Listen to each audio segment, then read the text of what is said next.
tonight. WGAL News 8 begins with breaking news. Traffic continues to be at a standstill on a portion of the Pennsylvania Turnpike following a major crash. Good evening. I'm Lori Burkholder. And I'm Michael Fuller. Emergency dispatchers say at least one person was injured in this incident on the toll road near North 6th Street in Denver, Lancaster County. This has been going on since around 2:30 this afternoon. And a News 8 viewer sent in these pictures you're seeing here of that crash scene. You can see it involves several vehicles, also that tractor trailer. Yeah, so the turnpike we know is closed in the westbound direction. Let's get a check on the traffic map. You can see right there that there is a lot of stop and go traffic. You can also see around Denver what's going on in that area too. You can see that that point there. So you know that a lot is happening. Again, alternative routes are advised as crews work to be able to clear this scene. Well, crash has also shut down part of Route 30 in Adams County for most of the day, and you're seeing why. The Franklin Fire Company says that crash in Franklin Township from just before noon, that is a fatal crash we're hearing, but we don't know the number of fatalities or the identities, of course, but the crash did involve an overturned truck. A timetable on reopening for both of those crashes, that is still unclear. Well, this upcoming Monday morning, teachers in Shippensburg are staging a walk-in on their first day of in-service work. The reason? Well, they're in the midst of a contract battle. The current contract is expired, and teachers say that the walk-in is a show of unity for the staff and the families they serve. And News 8's AJ Sisson live for us in Shippensburg. And AJ, the district also weighing in on those negotiations as well tonight.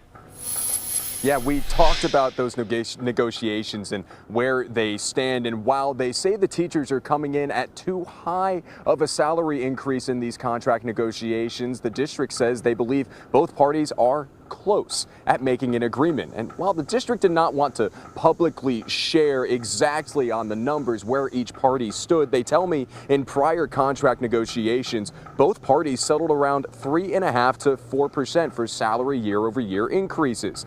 The district tells me that they themselves are close to that number, but the teachers are asking for more. The negotiations themselves started in January. I asked if the district fears teacher turnover if they don't meet the number the union is asking for is a concern, as that's also a concern from the teachers themselves with the music teacher that I spoke to this morning. The district says no, that's not a concern, and add they need money to focus on district improvement projects as well. We have a very fair offer on the table. I think everybody on our side always thinks that, and of course the other side, you know, has their own opinion, and that's fine. That's why they're negotiations. But when we look up and down the valley in our neighbor schools, we believe we don't have any catching up to do. School district administrators sent us a response to the teachers' walk-in as well. They say they acknowledge them and say all activities will proceed as normal on opening day, adding meaningful progress has been made, but work remains to be done. We are told last night that there was a negotiation meeting, and in that between the two parties there was talk about a strike. Now both parties assure that a strike is not on the table, and an additional meeting is actually scheduled for next week as well to continue these negotiations. But coming up at 6, that music teacher that I told you about, I spoke to earlier, I asked her about what this walk-in means and what they're asking for, not just from the district, but from the community as well. In Shippensburg, AJ Sisson, News 8. The story will continue to follow. All right, AJ, thank you. And as contract negotiations continue there, school districts across the country are actually facing a significant departure of teachers from the classroom. To put it simply, a lot of educators are quitting. They say that's due to burnout, changing educational standards, and a lack of support among a host of other issues. In Alabama alone, approximately 3,500 educators retired ahead of this school year. And a study from the University of Pennsylvania revealed that 44% of teachers, well, they quit within the first 5 years. Education leaders know the struggles, but are struggling to provide help. It starts with how cultures that we build in those schools and how those teachers feel like it's a culture of family. And there are some signs of improvement, as a recent survey by the National Education Association showed a decrease in the percentage of teachers planning to leave at the end of the last school year, down from 22 to 16%. New tonight, a planned land swap between the school district of Lancaster and the Lancaster Recreation Center in the southwestern part of the city. That's no longer happening. Years ago, City Council approved an ownership transfer of the former Price Elementary building and the adjacent rec center, both on Fairview Avenue. The rec center would set up shop in the school, and the district would take over the rec center. No money would have exchanged hands. But this week, the superintendent, Dr. Kenneth Miles, sent out a letter to parents to say that that deal has fallen through. Miles said the rec center would not have been able to raise enough money to complete the project, which was set to cost between $6 to $10 million. Price Elementary, as it stands today, operates out of the former Buchanan building, with district officials saying it plans to do so for the next several years. Well, new tonight, Water Street Mission is bringing new life to a 130-year-old building in Lancaster City. It will be the home of their new Wonder Academy, the first permanent home the school has ever had. News 8's Bailey Martin was at that ceremony this morning where they opened the door to the new school and cut the ribbon on new beginnings. 3, 2, 1. An old 1800s school building on Mulberry Street, given new life after sitting vacant for a year. It's been a complete overhaul of the inside of the building. Wonder Academy has claimed it as their new and first permanent home. It's a private Christian school created by Water Street Mission that serves children ages 3 to 6. They've been serving the Lancaster City community and low-income families for over 30 years. For families that are struggling to make ends meet, one of the hardest things is how do I help my children thrive? How do I help my children survive? And so again, it fits right with Water Street's mission to come alongside, provide quality education, but also a community. There's not too many of us around here in the city that are able to provide that kind of education for our students.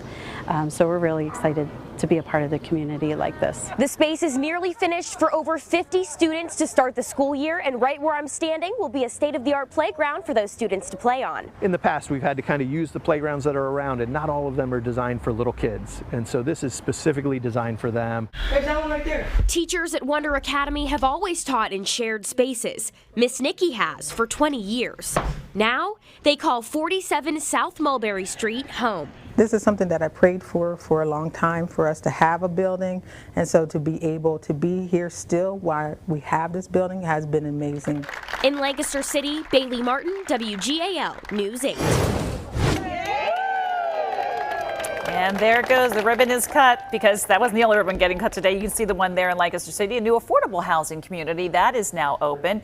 Going on a tour here. These apartments at College Avenue on the street's 200 block of are run by HDC Mid-Atlantic, which invested $24 million into the city's historic West End neighborhood. Used to be the old St. Joe's Hospital. 12 of the 64 newly available apartments will also be fully accessible for individuals with disabilities, with the project being in collaboration with the United Disability Services Foundation. So it's both of a supply issue and then also on an income issue, and how we can work to build our families and our households so that they can earn more, so that they can also have opportunities for generations to come to be able to live in affordable housing and get their first start. And rent will range from about $230 to $950 a month based on the size of the unit. Well, speaking of the Red Rose City, let's take a live look over Lancaster from our Skycam. Actually, beautiful blue skies there. You can see some clouds, but it's another hot one out there. But will we see some summer storms is the question. Well, we're heading to the weekend, so let's go to meteorologist Ethan Houston so we can make some plans here, Ethan. Yeah, dry right now in Lancaster, but not dry everywhere across the Susquehanna Valley. Everybody has that high heat and humidity. Notice temperatures sitting in the mid to upper 80s, a few spots making a run at 90 degrees. And if you're watching us right now in Harrisburg, you have a nice shower that has developed on the north side of town, also up towards Dauphin-Borough. We've been monitoring some rain towards Wirtsville in parts of Cumberland County into Perry County. Those showers are dwindling in intensity, but more showers are popping up near Mount Holly Springs and to the southeast of Carlisle City. So we do have some showers that are just isolated in nature, not moving very fast. These will just rain themselves. They're just popping up in that high heat and humidity. Eventually, they'll fizzle out completely as we get past sunset. Lows tonight will be down into the lower 70s. Now, we're going to keep this intense high heat and humidity around through the weekend. Pop-up showers and thunderstorms are possible both Saturday and Sunday afternoons. Better chances for the storms will be Sunday afternoon and Sunday evening. Temperatures, though, do start to drop along with humidity values as we go through next week. We'll talk about that more coming up in the 10-day forecast in a few minutes.